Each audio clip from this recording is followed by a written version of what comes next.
मज़ीद वीडियोस देखने के लिए हमारे चैनल को सब्सक्राइब कीजिए और बेल आइकन को क्लिक कीजिए। हस्बैंड है, वो एक बेटा भी ऑब्वियसली है, और वो किस तरह से हैंडल कर रहा है, just like a manager, because we define the manager that manager is just like a pedestrian bridge के जिसके ज़रिए हम दोनों साइड पर आ जा सकते हैं। और फिर उसको नहीं समझ में आता कि वो किस तरह हैंडल करे। माँ बाप की नहीं मानेगा तो जन्नत से जाएगा, बीवी की नहीं मानेगा तो फिर वो घर ख़राब होगा।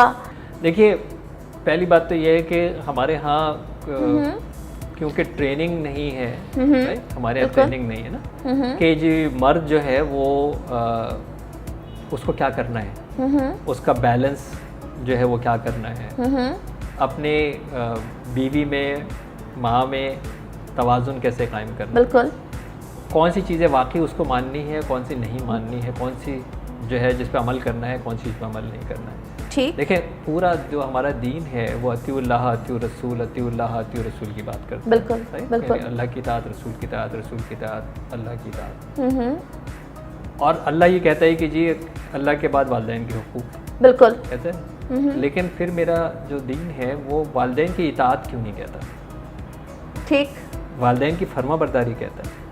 इस हद तक कहता है कि अगर आपके वालिदैन कलमा हक पे ना हो, दीन पर ना हो, तौहीद पर ना हो, तो भी अपने वालिदैन को उफ नहीं कह सकते। एग्री, लेकिन ये नहीं कहता कि आप उनकी इताअत करेंगे, ठीक, क्योंकि वालिदैन बहैसियत इंसान ऐसी कोई गैर शरई बात कह सकते हैं जो कि आपको नहीं माननी चाहिए।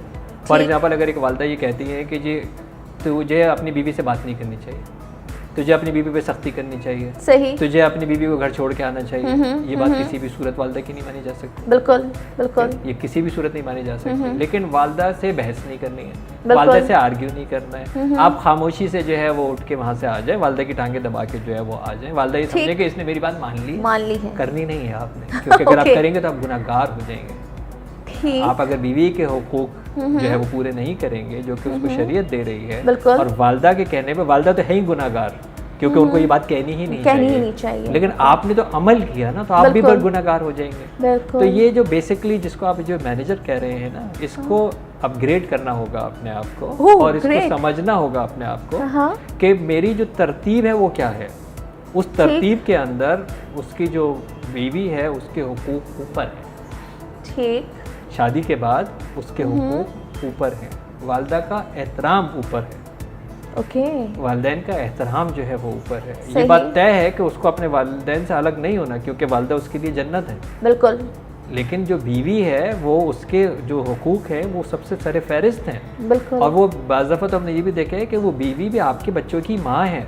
जी, तो अब आप दो माँ की कंपैरिजन कर रहे हैं, तो उस बीवी का जो मकाम है वो उससे भी ऊपर हो गया। बिल्कुल। एक वो बीवी की वजह से उसको प्रिविलेज हासिल है, बिल्कुल, और आपके बच्चों की माँ होने की हैसियत से उसको वो भी एक प्रिविलेज हासिल है। बिल्कुल। तो ये उन लोगों के लिए प्रॉब्लम आती है जब वो लोग इसको बैलेंस ये नहीं कर पाते कि मुझे कौन सी बात माननी है, कौन सी बात मैंने नहीं माननी है। सुननी पूरी है।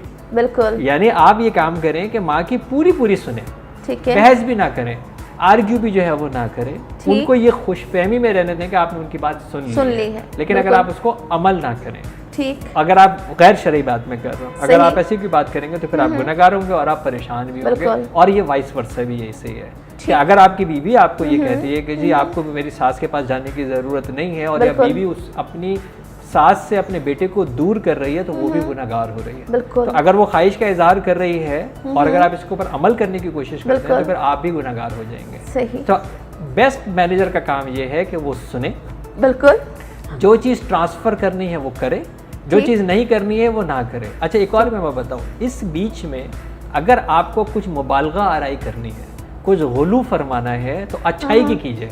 ग्रेट यार, आज अम्मी तुम्हारी बड़ी तारीफ कर रही थी। अच्छा, आज इसी तरह आपने जो है वो अपनी माँ को कहा कि आज वो कह रही थी यार अच्छा हुआ। ये डॉक्टर साहब की बात काट रही हूँ मैं, ये कहीं झूठ के जुमरे में नहीं है? देखिए, हर वो झूठ जो घर के अंदर हारमोनी लेके आएगा, टूटे हुए रिश्तों को जोड़ देगा, उसकी आपको इजाज़त है, क्योंकि ये पीछे नीयत है। नीयत ये है कि बजाय इसके कि ये घर टूट जाए, उससे अच्छा ये है कि ये खुशियों से घर बस जाए। उसके अंदर इसीलिए मैंने आपको कहा ना, गुलू फरमाइए, यानी गुलू मतलब इजाफा करना, इजाफा है ना, करें। गुलू फरमाइए। तो ये टोटल ठीक है। झूठ नहीं है, उन्होंने एक बात कही आप 10 10 मल्टीप्लाई करके लगा दें। ठीक है। राइट, तो इसको हम गुलू कहते हैं कि आप इसको जो है ना मुबालगा आराई मुबालगा करके, आराई। गुलू आराई करके। ठीक। अनफॉर्चुनेटली होता है एक, होता भी यही है हाँ बात, लेकिन मनफी मनफी होती बात है। उन्होंने इतनी सी की होती है, हाँ, 10 बन के 10 लग रही लग के होती है लग ना, रही तो ये बात ऑपोजिट कर लीजिए। ठीक ठीक ठीक है, इससे आपकी जिंदगी, तीनों की जिंदगी तीनों की बेहतर हो जिंदगी जाएगी, सुकून बेहतर हो हो जाएगी। ठीक।